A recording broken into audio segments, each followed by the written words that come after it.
신약성경 고린도전서 9장 24절부터 27절. 제가 이 성경은 274쪽에 있습니다. 다 같이 한 목소리로 합독하겠습니다. 운동장에서 다람쥐를 하는 자들이 다 알릴지라도 오직 상을 받는 사람은 한 사람인 줄을 너희가 알지 못하느냐.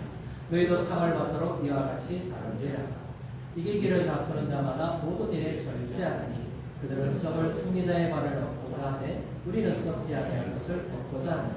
그러므로 나는 다람쥐를 하기를 향방 없는 것 같이 아니하고 싸우기를 허공을 치는 것 같이 아니하며 내가 내 몸을 걱정하게 함은 내가 남에게 전파한 후에 자신이 두려운 어림을 당할까 두려워함이로다. 아멘. 승리를 향하여 달려가는 삶, 우리의 것을 같이 생각해 보겠습니다. 여러분, 도쿄에서 2020 올림픽이 진행되잖아요. 선수들 가운데는 원래 처음부터 이렇게 탁월한 재능을 가진 일명 천재라고 하는 선수들도 있습니다. 근데 그들도 날마다 자신과의 그 싸움 훈련, 노력하지 않으면 좋은 성적을 거둘 수 없는 스포츠인 것을 우리가 잘 알고 있죠. 코로나19 상황 속이라 우려 속에서 진행되는데 우승 후보로 이렇게 많은 사람들이 기대했는데 떨어지는 것을 보면서 이런 생각을 해봤습니다. 얼마나 속상할까. 1년 더 준비해서 5년 동안 이렇게 준비했는데 막상 결승전도 올라가지 못하고 중간에 떨어지니까 얼마나 힘들까. 또 한편으로는 이런 마음도 들었습니다. 그래도 한 나라를 대표하는 선수가 된다는 거, 올림픽에 참여해서 뛸 수 있다는 것 자체가 영광스럽지 않겠는가? 이런 생각을 해보죠. 물론 여러분, 올림픽이나 여러 가지 국제대회를 보면은 늘 메달을 따는 사람들은 이 선진국이라 할 수 있는 스포츠 강국이라 할 수 있는 선진국들이 대부분에 있잖아요. 그러니까 대다수의 많은 나라들은 그냥 참여를 하지 메달조차도 따지 못하는 이런 상황 속에 있었습니다. 근데 이번 올림픽에는 그래도 정말 예상치 못한 나라들이 이렇게 메달을 따는 것은 그래도 다행입니다. 심지어 그 메달을 따는 것은 정말 하늘의 별따기보다 그런 것 같습니다. 여러분, 필리핀의 또 영웅이 파이들의 디아스 선수에 대한 이야기 많이 들어보셨을 겁니다. 그리고 31명, 많은 30이 있지만 필리핀 역사상 정말 97년 만에 처음으로 금메달을 땄다고 합니다. 2008년에 베이징 올림픽 때 처음 이렇게 출전했다가요. 그리고 2010년 리우 올림픽에서 역도사상 필리핀 역도사는 처음으로 20년 만에 은메달을 땄습니다. 근데 이번 올림픽에서는 뭐예요? 97년 만에 금메달을 땄어요. 그 나라 자체. 근데 그 디아스 선수의 인생 자체가 한편의 드라마 같아요. 6남매 가운데 5째 너무 가난해서 뭐 하겠어요? 제대로 된 도구도 없이 그냥 40m 물을 이렇게 지면서 먼 거리를 가야 했던 그런 선수였다고 말합니다. 심지어 2년 전에는 이 블랙리스트에 불러서 자신은 물론 가족들까지 이 살해 위협까지 받을 정도로 참 힘든 시간을 보냈다고 합니다. 리우 올림픽에서 메달 땄으니까 후원도 좀 많이 해주고 훈련할 수 있도록 도와주려니 그렇지 못했어요. 본인이 직접 후원금도 요청하고 다니고 또 태국에서 훈련하려는데 또 코로나 때문에 들어가지도 못하고 제대로 된 이 연습도 없이 그래도 꿈을 포기하지 않고 최선을 다한 결과고요. 금메달이라는 기쁨을 누리게 된 것을 우리가 보게 됩니다. 여러분, 우리나라 선수 가운데 누가 가장 기억에 남습니까? 야구밖에 더 있겠어요, 사실은. 여러분, 야구에 이제 우리 막둥이 김재석 선수 알고 보니까 소년가장 참 힘든 시절을 보내고 그 모든 훈련과 그런 것들 다 견뎌서 금메달이라는 그것을 땄을 때 국민들이 기뻐하잖아요. 저는 특별히 주목하는 선수가 있습니다. 남자 야구의 마탱이 조진혁 선수. 우리 나이로 41잖아요. 중년이라고. 이번 올림픽이 마지막이라 생각하고 출전을 했어요. 근데 이 어깨에 회전근이 4개라고 저도 처음 알았어요. 근데 회전근 이 4개 가운데 3개가 끊어져서 진통제를 맞고 시합에 대만과의 그 마지막 세트, 마지막 화살을 던졌을 때 마지막 끝이라는 그 큰 화제가 되잖아요. 저는 그걸 보면서 우리 중년들에게 던져줄 메시지가 안 됩니까? 중년들 참 힘들잖아요. 위로도 그렇고 아래로도 그렇고 포기하지 말아야 할 수 있다는 거. 사실 여러분, 우리도 선수도 슬럼프가 있었습니다. 그래서 선수 생활 좀 그만둘까? 그런 생각까지 가졌대. 근데 뭐예요? 포기하지 않고 나갔죠. 그럼 2012년 런던올림픽에서 금메달 리스트가 됩니다. 9년 만에 출전한 이 도쿄올림픽에서 또 뭐예요? 메달을 딴 사람이에요. 포기하지 않고 자신과 싸워 나아가는 사람에게는 좋은 결과를 얻게 된다는 거예요. 사랑하는 여러분, 우리 인생은 경주죠. 단거리가 아닌 장거리 마라톤 경주가 아니에요. 신앙도 마찬가지입니다. 신앙은 뭡니까? 믿음의 경주를 하는 것이죠. 오늘 바울 사도는 복음에서 살아가는 자신뿐만 아니라 그렇게 살아야 할 성도들에게 운동선수처럼 끊임없이 달려가야 한다. 우리에게 권면하고 있습니다. 그럼 여러분, 승리를 향하여 달려가는 삶이 무엇인가를 우리 한번 본문을 통해서 같이 생각해 보겠습니다. 첫 번째, 승리를 향하여 달려가는 삶은 포기하지 않습니다. 여러분, 승리를 향해 달려가는 삶은 어떤 삶인지 24절 우리 다시 한번 읽어보겠습니다. 운동장에서 다름질하는 자들이 다 달릴지라도 오직 상을 받는 사람은 한 사람인 줄을 너희가 알지 못하느냐. 너희도 상을 받도록 이와 같이 다름질 하라. 아멘. 바울은 고린도 교인들이 무기력해도 쓰는 직함입니다. 그들이 힘들게 수고하고 또 열심히 해야 하는데 그렇지 않고 그냥 상만 받기를 원하고 있었단 말이에요. 여러분, 훈련을 위해서 뭡니까? 그런 환경들이 조성되어 있잖아요. 거기서 땀을 흘려야죠. 노력을 해야 합니다. 근데 그거보다는 편안한 주변의 환경들에 눈이 갔던 것 같습니다. 무더운 대로 우리가 찜통 같은 이 날씨 일주가 보내다 보니까 우리도 좀 지치잖아요. 뭐 하는 것도 싫고 먹는 것도 좋잖고 뭔가 하는 것조차 싫죠. 그래서 우리가 저절로 뭔가 되지 않을까 이런 은근한 마음들이 우리에게 있을 수 있습니다. 여러분, 편안해지고 싶고 가만히 있어도 저절로 되는 게 없나? 이런 마음이 든다는 거예요. 영적으로 무기력함이 왔다는 거예요. 여러분, 신앙의 성장과 성숙은 저절로 이루어지지 않습니다. 물론 구원은 하나님의 은혜로 받지만 서가의 삶을 살아가는 성숙된 삶은 끊임없는 노력과 부단한努力이 있어야 합니다. 그것이 바로 내가 주인입니다. 신앙의 기본인 말씀과 기도의 삶을 한번 돌아보십시오. 여러분, 말씀을 위해서 시간을 내야 합니다. 기도를 하기 위해서도 마찬가지입니다. 여러분, 말씀과 기도 가장 기본적인 것도 시간을 내야 하는데 그거 안 하고 저절로 이루어지는 것은 없다는 거예요. 그 시간에 물론 다른 것에서 돈 많이 벌 수 있습니다. 또 육신의 즐거움에서 영을 즐길 수도 있습니다. 그러나 여러분, 그렇게 살아가면 우리의 신앙의 성숙함은 이루어질 수 없는 겁니다. 하나님의 말씀의 능력, 성령의 거룩한 역사를 우리 삶에 체험할 수 없게 된다는 것이죠. 여러분, 그래서 사도 바울은 오늘 뭐를 비유하고 있습니까? 성도는 끊임없이 달려가는 운동선수와 같다. 이렇게 운동선수와 비유하고 있는 거예요. 여러분, 고대 그리스 세계에서는 다양한 제전 경기가 있었습니다. 여러분 알고 있듯이 올림픽, 또 오늘 본문에 나오는 이스미안, 피리안, 네미안 이 네 경기가 그리스 세계에서 유명한 경기였습니다. 물론 여러분, 이 경기들을 왜 합니까? 우상을 숭배하기 위해서, 우상을 숭배하는 기쁨을 나누기 위해서 이 경기를 하는 거예요. 여러분, 고린도 여러분 포세이돈이라고 바다의 신을 섬기는 이 우상을 경기에서 이스미안이라고 2년마다 봄철에 개최됩니다. 2년마다 이제 헬라 세계에 수많은 사람들이 모이는데요. 올림픽 4년마다 모이는 올림픽 다음으로 가장 많은 사람들이 모이는 경기가 이스미안, 지금 오늘 본문에서 말하고 있는 이 경기입니다. 경기 종목에는 레슬링, 멀리뛰기, 부착, 원반 던지기, 달리기, 권투 등 6종목이 있다고 말하는 학자도 있고, 어떤 학자는 두 종목이 이 격투기입니다. 뭐 권투하고 또 비슷하겠죠. 그 다음에 경주, 이것이 아니라 그렇게 보기도 합니다. 이런 승리자에게는 뭐를 해요? 여러 가지 다양한 나뭇가지로 화환을 만들어서 수여하죠. 물론 여러분, 이 구절이 개인의 경건 생활에 열심을 해야 한다. 이렇게 적용하고 또 권면하는 구절이기도 하죠. 물론 그렇게 볼 수도 있습니다. 그러나 우리가 문맥을 살펴보면 바울 사도가 강조하는 것이 있습니다. 바울 사도가 강조하는 것이 뭐예요? 섬김을 위해 자신의 권리를 내려놓는 사랑의 자세를 가져야 합니다. 이 부분을 강조하고 있음을 알 수가 있습니다. 여러분, 하나님의 부르심을 받은 저와 여러분, 이 땅에서 섬김 받으라고 부르신 게 아니에요. 예수님처럼 뭐요? 섬기는 사람으로 살라고 우리에게 말씀하고 있습니다. 마가복음 10장 45절에 뭐라고 말하고 있죠? 인자가 온 것은 섬김을 받으려 함이 아니라 우리가 섬기려 하고 자기 목숨을 많은 사람한테 선물로 주려 함이니라. 아멘. 섬기는 자인 그리스도인은 마치 운동장에서 다람쥐라는 선수와 같다고 이렇게 말하고 있습니다. 여러분 24절의 운동장 헬라가 스타디온, 그런 스타디온은 대략 200m 정도의 규모의 거리상입니다. 그래서 여러분 우리가 경기장을 스타디움이라고 말하잖아요. 위에서 보면 그러니까 그리스 도시에 이 경기장이 있는데 주로 뭐예요? 규격화되어 있어서 그래서 대부분 많은 사람들이 스타디움 이렇게 말하는 거예요.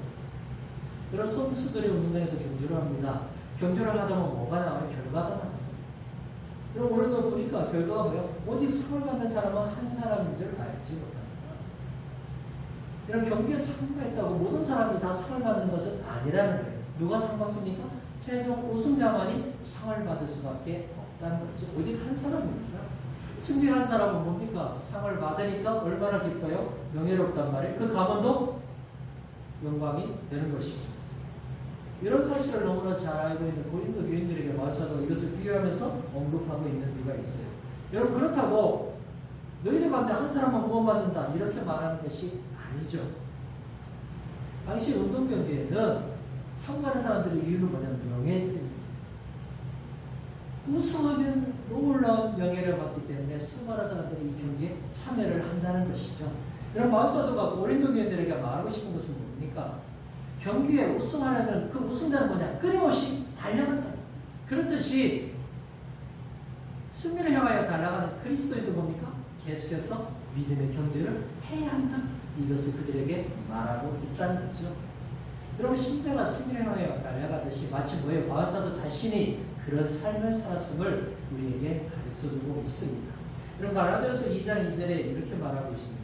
계시를 따라 올라가 내가 이방 가운데에서 전파하는 복음을 그들에게 제시하되 유력한 자들에게 사사로이 한 것은 내가 다름질하는 것이나 다름질하는 것이 헛되지 않게 하려 함이라. 아멘. 사랑하는 여러분, 믿음의 경주를 하는 성도는 계속해서 달려가는 선수입니다. 여러분 쉼을 위해서 잠시 멈출 수는 있지만 그러나 포기하지 않습니다. 그리고 그렇다고 옛사람으로 다시 돌아가지도 않습니다. 여러분 자전거 잘 타는 방법이 뭐예요? 계속해서 페달을 돌리면 된다는 거예요. 똑같습니다. 믿음의 경주를 하는 성도는 뭡니까? 복음을 위해서 계속해서 전하며 사는 인생이라는 거죠. 여러분 다른 사람을 제일 잘 섬길 수 있는 방법이 뭘 것 같아요? 하나님의 사랑을 가지고 예수 그리스도의 십자가의 복음을 전하는 것입니다. 승리를 향하여 달려가는 사람들 끝까지 포기하지 않고 달려가는 것이 저와 여러분도 끝까지 달려가는 은혜가 있기를 주님의 이름으로 축복합니다. 아멘. 두 번째로 승리를 향하여 달려가는 자는 절제가 있습니다.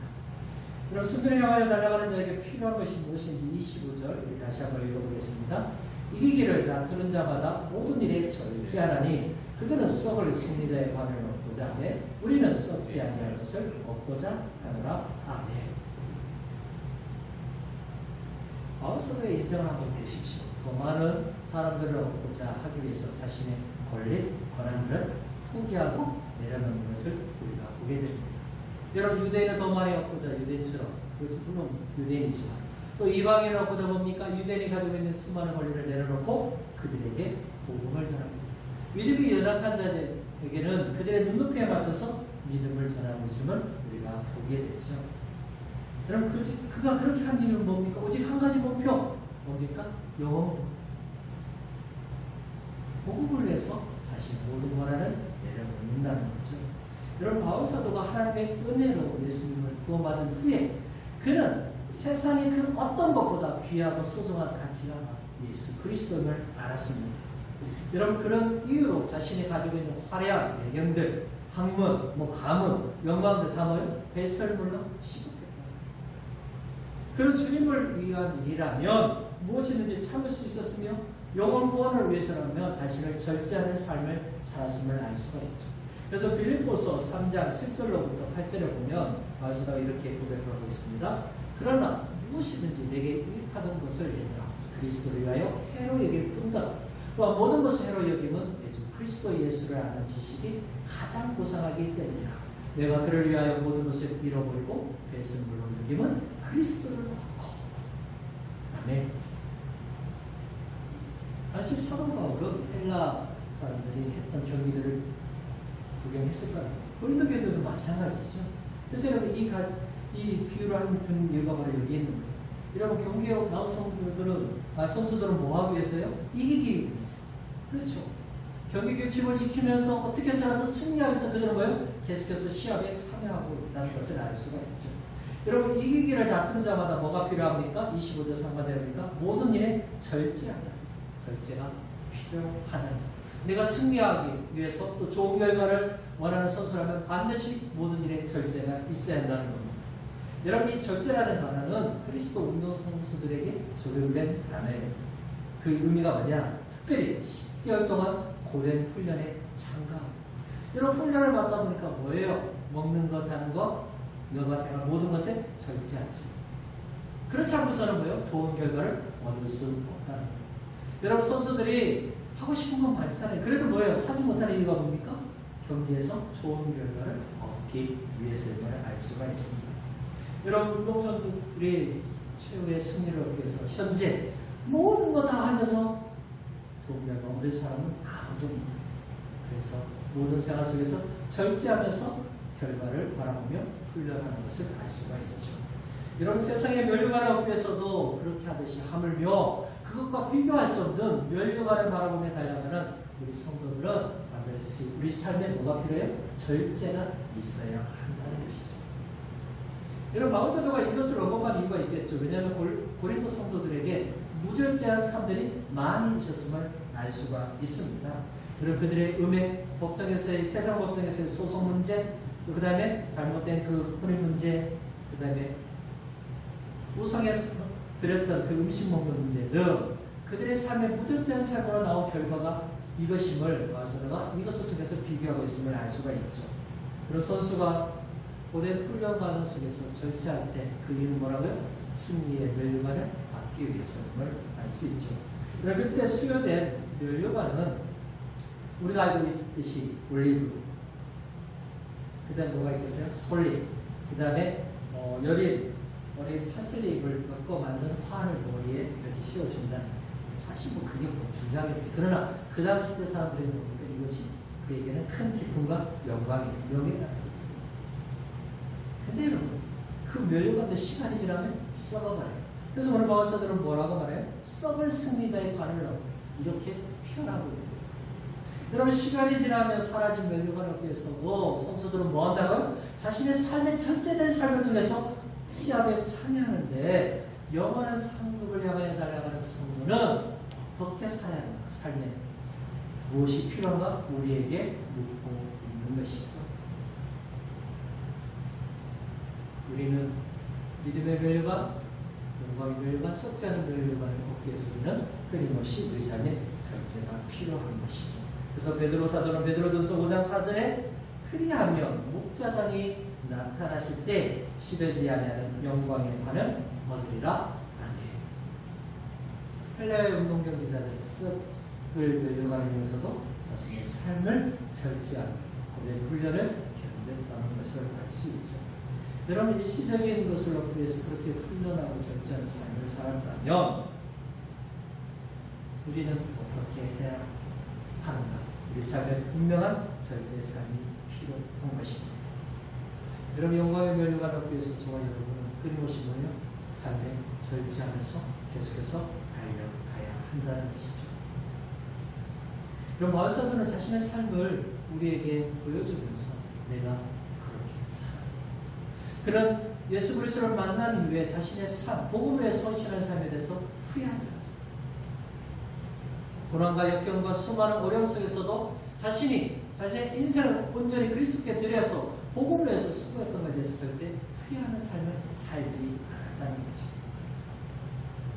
그는 오직 상을 받기 위해서 자신의 삶을 절제하고 끊임없이 달려간 믿음의 부분이 된 것입니다. 여러분 바울사도는 오늘 고린도 교회뿐만 아니라 믿음의 삶을 살아가는 저와 여러분에게 도전을 하고 있습니다. 승리라는 그 한 가지 목표를 위해서 반드시 절제해야 한다. 오늘 신앙의 경주에서 승리하기 위해서 우리에게 필요한 것은 절제입니다. 여러분 절제는 성령의 열매 가운데 하나죠. 여러분 뭔가를 죽이는 게 절제가 아닙니다. 단호하게 끊어버리는 게 절제입니다. 사랑하는 여러분, 이기기를 다투는 자마다 절제해야 반드시 있어야 합니다. 절제라는 그 말 속에는 훈련이 포함되어 있음을 기억하십시오. 저는 신앙의 경주를 위해서 봅니까? 달려가는 운동선수가 있습니다. 이 경주에는 혹독한 고난과 또 유혹과 미혹이 있습니다. 그래서 이기려면 매일의 신앙의 훈련 속에서 절제가 필요하고 또 그 다음에 끊임없는 자기 성찰이 필요한 것이죠. 그럼 날마다 말씀을 읽고 묵상하며 기도하기 위해서 절제가 필요합니다. 물론 여러분 올림픽 기간이라 모든 이슈가 다 거두려 하잖아요. 궁금도 하잖아요. 그렇다고 우리가 해야 할 일을 포기하면서까지 거기에 너무 빠지지 말라는 것입니다. 여러분 시간이 없으니까 그것은 핑계에 불과한 겁니다. 마음이 없어서 못하는 것이죠. 우리는 승리의 멸류관, 영광의 멸류관, 의의 멸류관, 생명의 멸류관을 위해서 우리 삶의 절제가 반드시 있어야 합니다. 여러분 세상 것을 절제하면 하나님 나라를 얻게 됩니다. 그러나 그것을 절제하지 못하면 하나님의 나라를 유혹으로 받을 수 없습니다. 끝까지 썩지 아니할 멸류관을 향하여 승리를 향하여 달려가는 은혜가 있기를 주님의 이름으로 축복합니다. 아멘. 마지막으로 승리를 향하여 달려가는 자의 삶은 분명한 목표가 있습니다. 우리 26절부터 27절 다시 한번 읽어보겠습니다. 그러므로 나는 다람질하기를 향방 없는 것 같이 아니하고 싸우기를 허공치는 것 같이 아니하며 내가 내 몸을 쳐 복종하게 하면 내가 남에게 전파한 후에 자신이 누리어 버림을 당할까 두려워하미로다. 아멘. 운동선수가 달려가는 것이 어디예요? 결승점이다. 여러분 아무리 타고난 실력을 가지고 있고 경기를 잘한다 해도 결승점을 향하여 가지 않는 뭡니까? 아무 소용이 없습니다. 그래서 바울사도는 디모데후서 2장 5절에 이렇게 말하고 있잖아요. 경기하는 자가 법대로 경기하지 않으면 승리자의 말을 얻지 못할 것이며. 여러분 본문에서 운동선수는 뭐예요? 나름대로 하기를 향방 없는 것 같이 아니한다 이렇게. 여러분 향방 없는 이 단어가 두 단어의 합성어예요 사실. 부정이라는 아와 정확한 확실이라는 이 델로스의 합성어인데요. 그러니까 합성어를 보면 불확실한 방향 이런 의미로 바뀌어진 거죠. 이는 바울사도가 자신이 달려가는 이 복음을 향한 길은 결국 뭡니까? 뚜렷한 목적지가 있다는 방향이 있다는 그것을 우리에게 가르쳐주고 있는 것입니다. 자신의 인생 속에서 복음을 위해서 사는 것은 분명한 결승점에서 나는 달려가고 있다. 여러분 그 결승점을 빌립보서에서는 이렇게 말하고 있습니다. 빌립보서 3장 13절부터 14절에 형제들아 나는 아직 내가 잡을 줄로 여기지 아니하고 오직 한 일 즉 뒤에 있는 것은 잊어버리고 앞에 있는 것을 잡으려고 그때를 향하여 그리스도 예수 안에서 하나님을 위해서 부르신 부름의 상을 위하여 달려가노라. 아멘. 예수 그리스도께서 자신을 향하여 주목하듯이 우리도 시선을 늘 그리스도께 집중하며 달려갔음을 우리에게 말하고 있습니다. 이것은 여러분 복음을 향해서 살아가는 저와 여러분이 가져야 할 중요한 자세입니다. 여러분 왜 신앙생활 합니까? 지금까지 해왔으니까 습관적으로 합니까? 아니죠. 분명한 목적과 방향이 있다는 겁니다. 우리가 예수 그리스도로 말미암아 구원을 받았죠. 하나님의 그 부르신 그 부름에 합당한 삶을 살기 위해서 복음에서 우리는 신앙의 삶을 살아가는 겁니다. 여러분 그래서 우리는 무익한 적이라 했습니다. 마땅히 행해야 할 일을 했을 뿐인데 그 우리의 모습을 보고 아버지께서 칭찬하시고 인정하시고 복을 주신다는 거죠. 또 바울사도는 또 무엇을 비유하고 있습니까? 26절 하반절에 보니까 싸우기를 허공을 치는 것 같이 아니하며 이렇게 말합니다. 이런 이 말은 권투 선수를 비유하고 있는 그럼 이 싸우다는 것이 어떤 의미냐면 이 두 가지 단어의 합성어인데 주먹과 권투 선수의 합성어. 그러니까 뭐예요? 권투 시합. 예전에 이 권투가 상당히 유행이 있었죠. 인기가 있었죠. 요즘 많이 시간이죠. 여러분 권투 선수가 계속해서 허공에 대고 주먹만 날린다면 어떻게 되겠어요? 승리할 수 없죠. 물론 여러분 이 허공을 치는 것 같이는 운동선수, 권투 선수가 시합자를 뭡니까? 허공에서 계속해서 훈련하는 것을 의미해요. 이제 여러분 경기가 됐으면 계속해서 허공에서 손만, 주먹만 휘두르면 어떻게 돼요? 해야죠. 이길 수 없다는 거예요. 승리를 위해서는 상대방을 직시하고 그에게 뭡니까? 정확한 타격을 해야만이 승리를 거둘 수 있다는 겁니다. 여러분, 이는 영적 전쟁도 마찬가지입니다. 여러분, 우리의 영적 전투는 분명한 거예요. 목적이 있어요. 상대할 대상이 있다는 것이죠. 여러분, 분명한 대적과 우리는 싸우는 것입니다. 마을사들은 그것을 우리에게 말해주고 있죠. 우리가 싸워야 할 대적은 뭐예요? 원수 마귀죠. 공중 권세 잡은 자요, 악한 년이요, 거짓의 악이라는 것이죠. 여러분, 야구 선수들이 화살을 쏩니다. 어디를 향해 쏘던가요? 표적지를 향해 쏘잖아요. 영적 전쟁과 마찬가지입니다. 그래서 여러분, 마을사도가 에베소서 1장 12절에서 그 분명한 목적지가 누군가, 싸움 대상이 무엇인가를 우리에게 말해주고 있습니다. 우리의 씨름은 혈과 육을 상대하는 것이 아니요, 통치자들과 권세들과 이 어둠의 세상 주관자들과 하늘에 있는 악의 영들을 상대하니라. 아멘. 그래서 분명히 우리에게 싸워야 할 대상, 그 적이 무엇인가를 가르쳐주고 있습니다. 물론 여러분, 신앙생활을 한다는 것은 분명한 목표가 있이 우리가 해야 한다. 그냥 여러분, 습관적으로 해서 어느 순간에 믿음의 성장을 이룰 수 없다는 거죠. 여러분, 믿음의 성장을 위해서는 여러분, 우리가 예수님, 신앙의 선배들, 위대한 선배들 어떻게 살았는가, 그분들 따라가는 게 필요해요. 그러나 여러분, 그게 너무 몰라요. 그래서 여러분들이 보실 때 가장 믿음의 삶을 살아가는 사람들을 보시고 그분이 어떻게 하는가를 따라가고 싶어요. 그러고 보니까 여러분의 신앙이 점점 자라고 있음을 알 수가 있습니다. 여러분, 그것이 나의 신앙을 자라게 하는 가장 기본적인 자세입니다. 결국 여러분, 바울에 있어서 분명한 목표는 뭡니까? 영혼구원, 복음 전파입니다. 여러분, 모든 그리스도인이 가질 분명한 목표입니다. 여러분, 저와 여러분이 이 땅에서 살면서 무엇하면서 살아야 돼요? 복음을 전하면서 사는 것입니다. 여러분, 이 복음 구원을 위해서, 복음을 전파하기 위해서 반드시 우리에게 필요한 것이 27절에 나오죠. 내가 내 몸을 쳐 복종해야 하는 삶을 살아야 한다는 것입니다. 여러분, 이 친다는 단어도 아주 재밌습니다. 두 단어의 합성이에요. 어디 아래, 또 눈이라는 단어의 합성입니다. 그러니까 눈 아래를 치는. 여러분, 복싱 선수가 얼굴을 가격하는데 주로 어디에요? 여기를 친다고. 그럼 뭐 얼굴, 눈이 퉁퉁 불어서 안 보이잖아요. 바로 그거예요. 근데 마을사도가 치는 대상이 있습니다. 누구를 쳐요? 상대방이 아니라 자기 자신을 치고 있다. 결국 여러분, 바울에게 있어서 가장 변화되기 어려운 존재가 바로 자기 자신임을 깨달았다는 거예요. 늘 하나님 앞에 연약하고 넘어질 수밖에 없는 자신의 연약한 육체를 쳐야만이 그리스도를 온전히 섬길 수 있는 삶을 살 수 있기 때문에 바울 자신은 뭡니까? 자신의 육체의 몸을 쳐서 그리스도께 복종하기 위해서 자신은 날마다 뭡니까? 육체를 쳤다고 말합니다. 여러분, 여기서 몸이 뭐예요? 세속적이고 육체적인 욕망, 욕심을 의미하는 단어이겠죠. 그리고 그것을 제하지 못하면 온전히 주님을 섬길 수 없는 겁니다. 여러분, 자신을 치는 이유가 뭐라고 했습니까? 그리스도께 복종하기 위해서. 여러분, 그리스도께 복종한다는 이 단어, 전쟁에서 승리하면 승리자는 뭡니까? 패자를 종으로 삼자.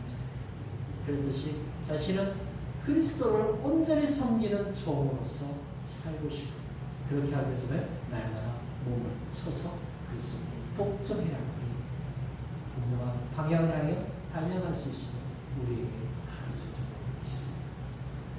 물론 여러분, 그렇게 하는 이유가 내가 남에게 전반 후에 자신이 도리어 버림을 당할까 두려워함이로다. 여러분, 이 말이 버림을 당한다 해서 그가 구원해서 버림당한다? 죄당한다? 그런 의미가 아니에요. 뭐예요? 상급을 받지 못할까 두려워한다. 예수 그리스도로 말미암아 구원받은 자신이 자신 육체 때문에, 자신의 육체 때문에 온전히 그리스도께 복종하지 못하면 하나님이 예비한 상급을 온전히 받지 못할까봐 바울사는 뭐예요? 염려하고 있다. 사랑하는 여러분, 평생 주님을 위해 수고하고 헌신하다가 말년에 자신의 공로와 영광을 나타내다 실족하는 이들을 우리가 종종 보게 되죠. 물질의 욕심 때문에, 이 재물의 욕심 때문에 그동안 받았던 존경심이 하루아침에 사라지는 이들도 우리가 보게 됩니다. 승리를 향하여 달려가는 저와 여러분은 분명한 목적, 방향이 있습니다. 그것을 위해서는 철저하게 자기 관리가 필요합니다. 여러분 날마다 믿음을 쳐야 합니다. 그래야만이 그리스도께 복종되어서 온전히 멸류관을 향하여서 달려갔습니다. 끝까지 승리를 향하여 나아갈 수 있는 것입니다. 그런 믿음으로 살아가기를 주님의 이름으로 축복합니다. 아멘. 말씀을 맺겠습니다. 그리스도인은 승리를 향하여 달려가는 존재입니다. 여러분 그것을 위해서는 어떻게 해요? 하나님이 예비한 상급을 바라보면서 끊임없이 다름질해야 합니다. 또 삶에 철제가 있습니다. 자기 몸을 쳐서 그리스도께 복종하여서 하나님이 예비하신 상급을 바라 저 천국을 바라보며 끊임없이 달려가는 인생인 것입니다. 여러분 우리 끝에 여러분 저와 여러분의 인생 끝에 누가 있기를 원하십니까? 우리 생명의 주 예수 그리스도가 발을 벌려서 우리를 맞이하면서 착하고 충성된 자가 믿음의 경도를 하느냐 수고하였다. 하나님 인정해 주시고 칭찬하는 은혜가 있기를 주님의 이름으로 축복합니다.